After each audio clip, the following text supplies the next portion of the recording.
Och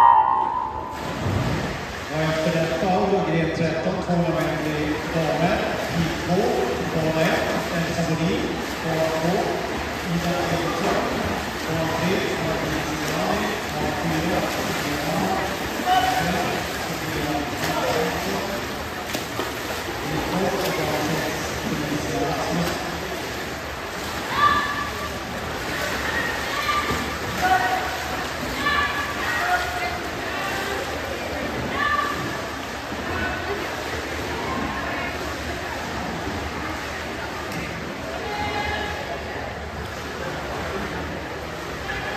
Första mätningen där har vi först i Prima på tiden 36.48, följt av Ellen 37.69 och Ena Hore 34.58 samt på 39.93.